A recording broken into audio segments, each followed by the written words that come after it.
Everyone wonders, why did you mention Prisma yesterday, and why did you go and talk about, or this morning on Twitter, and why did you talk about CNN, and not the CNN, that's the news network, and all this sort of thing? And what is deep art, and who is this deep learning, and so forth? Well, what you're going to find is, you remember back in high school when you learned about conic sections in 10th grade geometry. If this is a plane, if I have a plane, an image plane, and then I have a plane behind it, I can put a plane in between, let's say 1, 2, 3, stack them.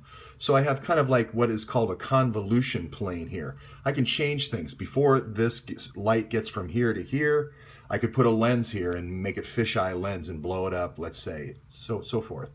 So that's called a CNN. It's called a convolution a neural network. So it's your brain is a neural network, and then convolution is just adding some kind of lens. So the obvious one would be, Sherlock Holmes with a magnifying glass going like that would be a classic CNN. Okay, so Prisma uses CNNs for combining pictures. So, for instance, let's say I wanted to make a 3D picture of someone's face.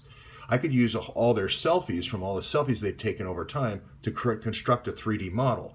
Then I could take a new picture, which is, let's say this is a face, and it's at this angle. And then I could take the 3D model and angle that exactly to see if those 5 features are all the same on the photograph, if that makes any sense. This is going to come into play here because it's going to be a Russian company. Prisma is going to be a Russian company. So I'm just putting that out there for right now. So that's Prisma deep learning. And the first one is, if you'll see Prisma technology in what's known as deep art. You can make your selfie into something that looks like a Van Gogh painting or a Picasso painting. I probably should just do that before I cut off this video. So now here's where it becomes important in our story.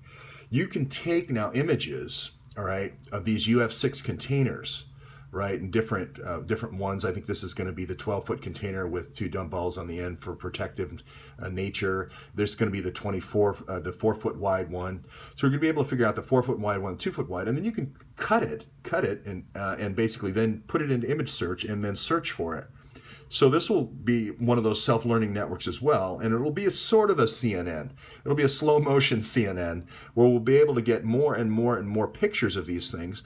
Leave the data, the time and place data, and in your photo if you can, and that's your what's called XIF. You can think of XM like Export Import Bank, the ones that Hillary always uses to move money. You can think of XIF. If I would have only thought of not removing the XIF information, and that will help us build a pictorial database. Now that we are going into visual searching, we need deep learning, and that's why I had to go to tap into his skills, DIA type skills. Basically, when you figure out where these trucks are, they've got to be somewhere on the road between Paducah and Canada, or somewhere between one of the places where these things are getting filled up, which I think is either going to be Chalk River, Canada, or Montreal, when they're getting shipped out of here. So we'll have evidence now of these rat lines, and so we need to do deep learning to get into our deep artwork. If you're not familiar with, I'll just put in. I think what I'm saying here with the Russian thing is, I think Prisma is going to end up being in one of this Hermitage Capital. I think one of the cases is going to be Hermitage Capital, which is the guy who sued Fusion GPS. That's a connection there, so I don't just leave that dangling. But we have to prove out that connection. So anyway, I will hit deep art here, and you can see what deep art looks like.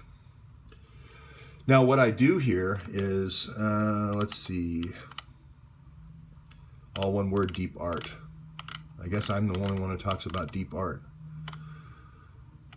Now let's talk about deep art and Prisma. You're seeing how I normally work when I don't have brilliant contributors giving me stuff. I'm just a dope. So, so there's a good example of deep art there.